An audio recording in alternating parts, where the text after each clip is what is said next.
Dictation 100 शब्द प्रति minute start होगा 5 सेकंड बाद। स्टार्ट। विदेश में उच्च शिक्षा ग्रहण करने, रोजगार पाने या फिर भ्रमण का सपना संजोने वाले को अब पासपोर्ट बनवाने के लिए अपनी जेब ढीली करनी पड़ेगी। सरकार ने पासपोर्ट के लिए आवेदन शुल्क की राशि बढ़ा दी है, जिसके तहत अब 36 पन्नों के सामान्य पासपोर्ट के लिए 1500 रुपए की जगह 2500 रुपए का भुगतान करना पड़ेगा, जबकि तत्काल सेवा के लिए 3500 रुपए के बजाय 5000 रुपए देने होंगे। सरकार की ओर से शुल्क बढ़ोतरी का कोई स्पष्ट कारण नहीं बताया गया है, लेकिन इसका असर निश्चित तौर पर उन आर्थिक रूप से कमजोर परिवारों पर पड़ेगा जिनके बच्चों को विदेश में उच्च शिक्षा हासिल करने के अवसर मिलते हैं।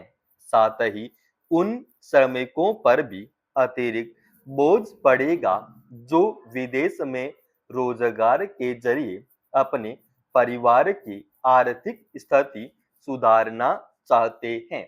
इसी के साथ पासपोर्ट को नागरिकता का प्रमाण न मानने को लेकर भी विवाद पैदा हो गया है। सड़क से लेकर राजनीतिक गलियारों में यह सवाल उठने लगा है कि आखिर नागरिकता साबित करने के लिए कौन सा दस्तावेज जरूरी है। इसमें दो राय नहीं कि भारतीय विद्यार्थियों का विदेश जाकर उच्च शिक्षा ग्रहण करने में खासा रुझान देखा जाता है, जबकि एक रिपोर्ट के मुताबिक वर्ष 2025 में 12 लाख से अधिक भारतीय विद्यार्थी विभिन्न देशों में उच्च शिक्षा हासिल कर रहे थे, मगर अब इन छात्रों की संख्या कम होने लगी है।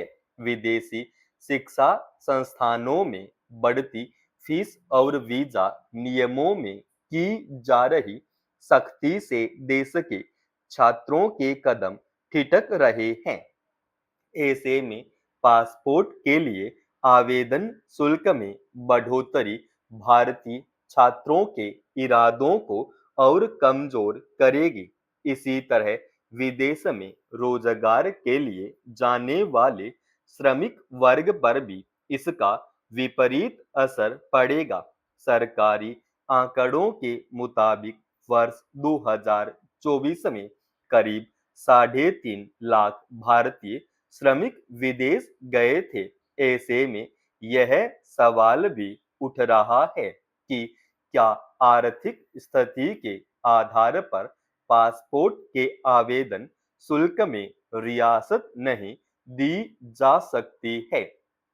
सरकार का मकसद सिर्फ राजस्व अर्जित करना ही नहीं, बल्कि आम लोगों की आर्थिक सुरक्षा पर ध्यान देना भी होना चाहिए।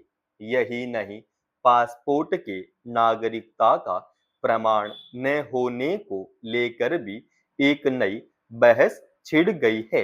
विपक्ष दलों का कहना है कि पासपोर्ट, आधार कार्ड, राशन कार्ड या फिर मतदाता पहचान पत्र अगर नागरिकता को साबित नहीं करते हैं, तो फिर इसके लिए कौन सा दस्तावेज जरूरी है।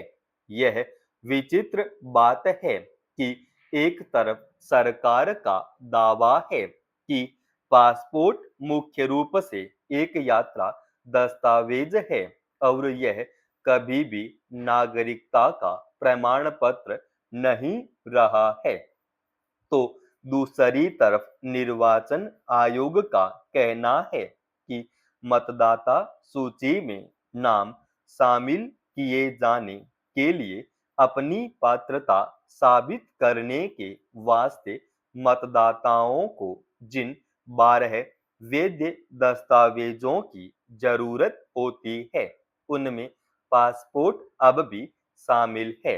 यह बात छिपी नहीं है कि देश भर में हो रहे मतदाता सूची के विशेष गहन पुनरीक्षण की प्रक्रिया में निर्वाचन आयोग की ओर से नागरिकता की आंशिक रूप से जांच की जा रही है।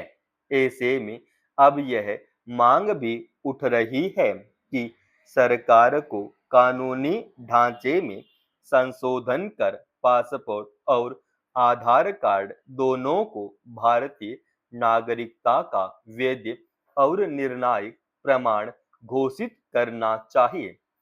इसमें कोई संदेह नहीं है कि आज भी कई देशों में पासपोर्ट को नागरिकता का प्रमाणिक दस्तावेज माना जाता है। दक्षिणी अमेरिकी देश वेनेजुएला में आए भूकंप के 7 से भी अधिक तीव्रता 2 झटकों से हुई भारी क्षति ने पूरी दुनिया को झकझोर दिया है। इस त्रासदी का दायरा इतना बड़ा है कि हजारों नागरिक अब भी लापता हैं। फिलहाल 500 से अधिक लोगों की मौत की पुष्टि हुई है, जबकि हजारों की संख्या में लोग घायल हुए हैं। जाहिर है कि जानमाल की क्षति से इस देश की अर्थव्यवस्था को जो नुकसान हुआ है उसकी भरपाई आसान नहीं होगी। गौरतलब है कि वेनेजुएला के नजदीक कैरेबियन प्लेट और साउथ अमेरिकन प्लेट आपस में मिलती है। बीते बुधवार को इन प्लेटों के पास भारी हलचल के कारण तीव्र भूकंप आया। भूगर्भ वैज्ञानिकों ने देश में आगामी दिनों में फिर से भूकंप के तेज झटके आने की आशंका जताई है। यह प्राकृतिक आपदा भारत समेत दुनिया के उन तमाम देशों को सचेत करने वाली है जिन्हें भूकंप की दृष्टि से संवेदनशील माना जाता है। हालांकि इनमें से कई देशों में भूकंपरोधी तकनीकों के जरिए बचाव के उपाय किए जा रहे हैं, लेकिन भारत में इस दिशा में कोई खास तैयारी धरातल पर नजर नहीं आती है।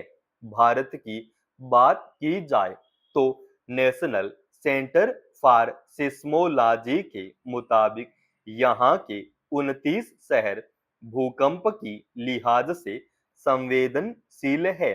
देश के 59% भूभाग को भूकंप संभावित क्षेत्र माना गया है। सिस्मिक जोन 4 में आने वाले देश के सभी बड़ी शहरों के मुकाबले राष्ट्रीय राजधानी दिल्ली और आसपास के इलाके अधिक जोखिम में है, जबकि कोलकाता, बेंगलुरु, मुंबई और चेन्नई जोन 3 श्रेणी में आते हैं। भारतीय शहरों में तबाही का खतरा इसलिए भी अधिक है क्योंकि यहाँ ज्यादातर इमारतें कमजोर हैं। हालांकि सरकार की ओर से भवन निर्माण में भूकंपरोधी तकनीक के इस्तेमाल पर जोर दिया जा रहा है, लेकिन असल में जमीनी स्तर पर बचाव के इन उपायों को आज भी गंभीरता से नहीं लिया जा रहा है। गुजरात के भुज से लेकर चमोली और उत्तरकाशी में आए भूकंप की त्रासदी देश में झेली है। हमें इन सब घटनाओं से सबक लेकर व्यापक स्तर पर बचाव के उपायों को अपनाना होगा ताकि इस तरह की प्राकृतिक आपदा में नुकसान को कम किया जा सके। समाप्त। दोस्तों, रोजाना ऐसे एडवांस डिक्टेशन के लिए चैनल को आप अभी सब्सक्राइब कीजिएगा और आज के इस डिक्टेशन का पीडीएफ फाइल हमने हमारे Telegram channel study with H Swami पर डाल दिया है, जिसका लिंक इसी वीडियो के डिस्क्रिप्शन में डाल रखा है।